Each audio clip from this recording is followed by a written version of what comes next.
बिस्मिल्लाहिर्रहमानिर्रहीम रब्बिश्रह ली सदरी व यस्सिर ली अमरी वहलुल उक़दतम मिन लिसानी यफ़क़हू क़ौली सुब्हानका ला इल्म लना इल्ला मा अल्लमतना इन्नका अंतल अलीमुल हकीम।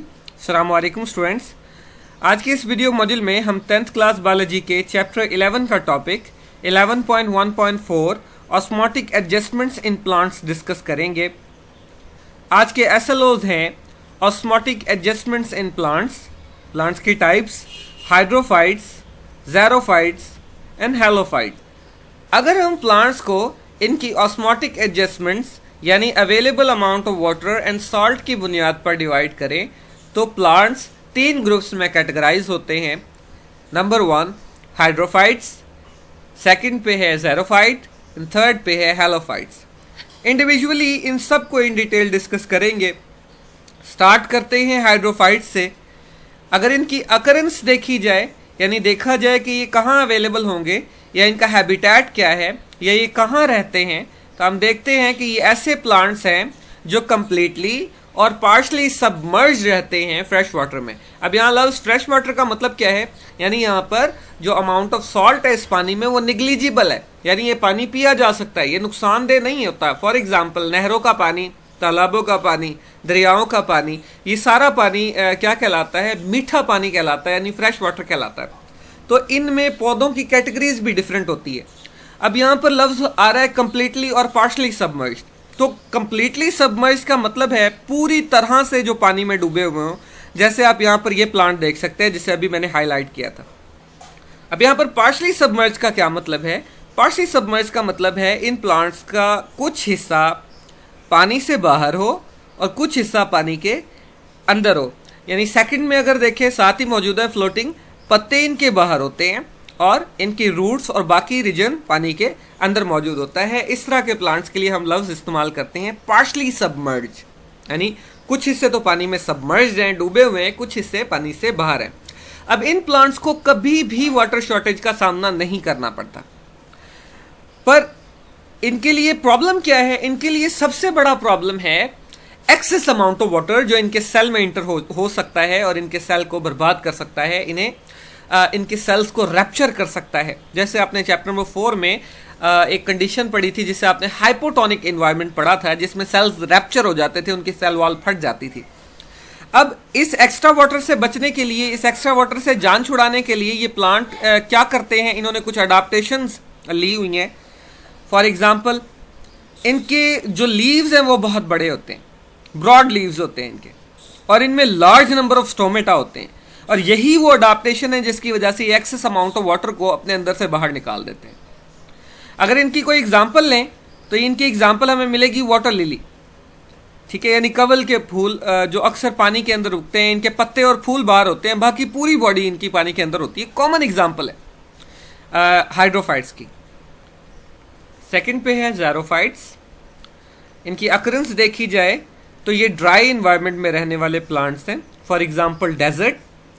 तो अल्लाह सुब्हानहू व तआला ने इन्हें इस इन्वायरमेंट में रहने के लिए कुछ अडाप्टेशंस दी हैं।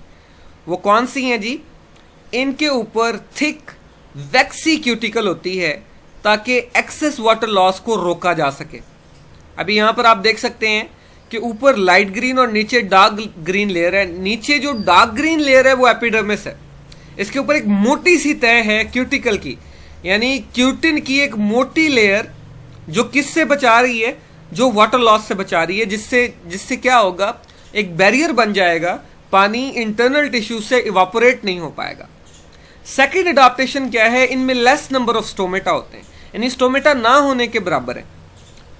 ये भी इसलिए ताकि ट्रांसपायरेशन की रेट को रिड्यूस किया जा सके, कम किया जा सके।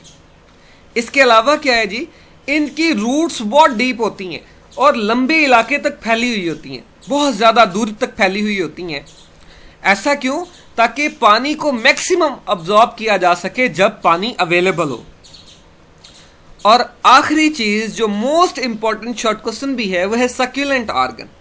अब सक्यूलेंट ऑर्गन क्या है? कुछ ज़ेरोफाइट में पैरेन्काइमा सेल्स स्पेशल होते हैं। अब सवाल आता है आपके जहन में उठा होगा, पैरेन्काइमा सेल्स क्या होते हैं? चैप्टर नंबर 4 में जब आपने ग्राउंड टिश्यूज पढ़े थे, सिंपल टिश्यूज पढ़े थे, तो उनमें सेकंड था पैरेन्काइमा टिश्यूज, स्टेम में इन्हें कॉर्टेक्स कहा जाता है, रूट में भी इन्हें कॉर्टेक्स कहा जाता है, यानी ये लिविंग सेल्स हैं। और लीव्स के अंदर इन्हें मीजोफिल सेल्स कहा जाता है। प्रीवियस टॉपिक में हर बार हमने इन्हें अंडरलाइन किया। तो प्लांट की पूरी बॉडी के अंदर अगर सेल्स को हम डिवाइड कर दें तो कुछ लिविंग सेल्स हैं, कुछ सपोर्टिंग सेल्स हैं, कुछ डेड सेल्स हैं। ये लिविंग सेल्स हैं parenchyma, for example cortex and mesophyll cells. ये स्टेम और रूट में मौजूद होंगे, लीव्स में मौजूद होंगे, और इनका काम है मैक्सिमम अमाउंट ऑफ वाटर को अब्जॉर्ब करना, जिसकी वजह से क्या होगा, ये जो स्टेम्स होंगे इन पौधों के वो वेट और जूसी हो जाएंगे। अब इन स्टेम्स को और इन रूट्स को हम नाम देंगे सक्यूलेंट ऑर्गन्स का। फॉर एग्जांपल यहाँ पे पिक में मौजूद है एलोवेरा। एलोवेरा भी ज़ेरोफाइट्स के अंदर आता है। तो अगर आप इसे काटते हैं तो अंदर से जेलिटन निकलता है। जेलिटन बेसिकली क्या है, ये वही पैरेन्काइमा सेल्स हैं स्पेशलाइज्ड, जिन्होंने ज़्यादा अमाउंट में पानी को स्टोर किया हुआ है, एक जेली जैसा मटेरियल बनाया हुआ है। ठीक है, अब ये जो अंदर का रीजन है हम इसे क्या नाम देंगे, सक्यूलेंट ऑर्गन का नाम देंगे। अगर इसकी एग्जाम्पल लें, एक एग्जाम्पल तो अभी मैंने बता दी एलोवेरा, सेकंड एग्जाम्पल जो आपकी बुक में है वो है कैक्टाई, जिसे सिंगुलर कैक्टस भी कहा जाता है।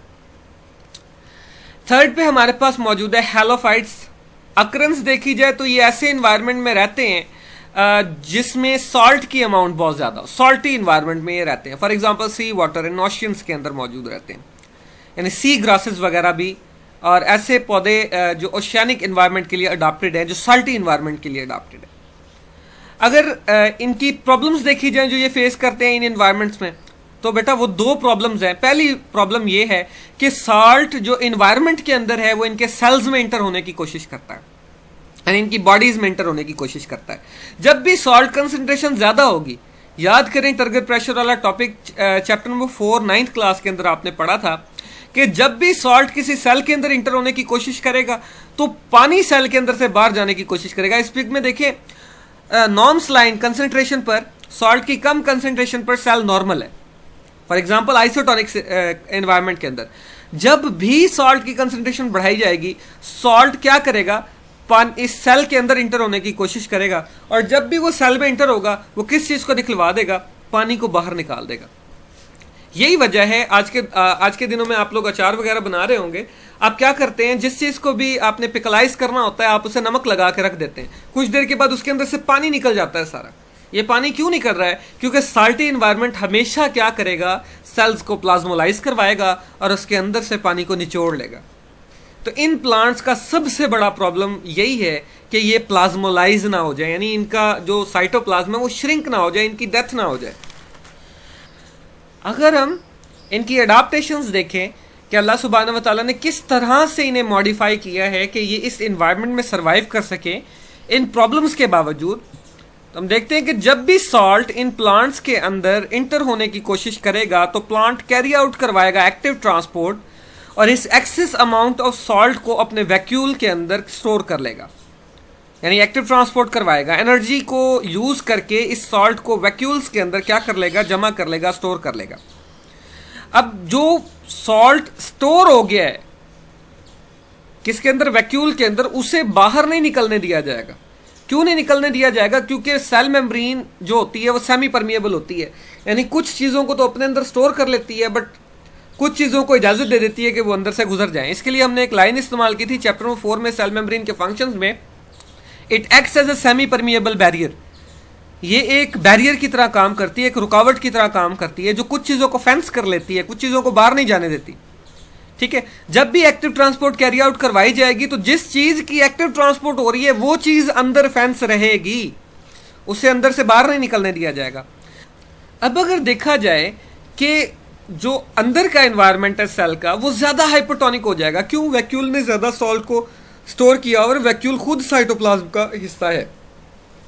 तो इस सॉल्ट कंसंट्रेशन के ज़्यादा होने की वजह से सेल का इंटरनल इन्वायरमेंट ज़्यादा हाइपरटोनिक हो जाएगा। इसका फ़ायदा प्लांट को क्या मिलेगा कि बाहर से सॉल्ट अंदर नहीं आ पाएगा और अंदर का पानी बाहर नहीं जा पाएगा। अब अगर इन प्लांट्स की एग्जांपल्स लें तो सी ग्रासेस जो स्टार्ट में हमने देखी थी कुछ उनकी पिक्स, वो इसकी एग्जांपल्स हैं।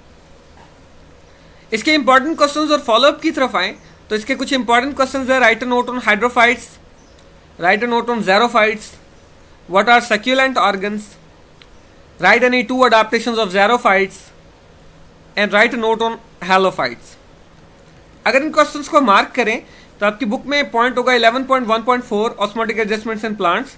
अगर तो ये पेपर में लॉन्ग क्वेश्चन के तौर पर आता है, इनमें से कोई एक या दो, तो मैंने इस पूरे वीडियो मॉड्यूल के अंदर क्या किया हुआ है कि हेडिंग्स बना के समझाया हुआ है। आप उन हेडिंग्स को देख लें, इन्हीं के अंदर से वो लाइंस जो है वहाँ पे लिखी गई हैं, आपके पास हेडिंग्स भी आ जाएंगी और अंदर मटेरियल भी आ जाएगा उसका।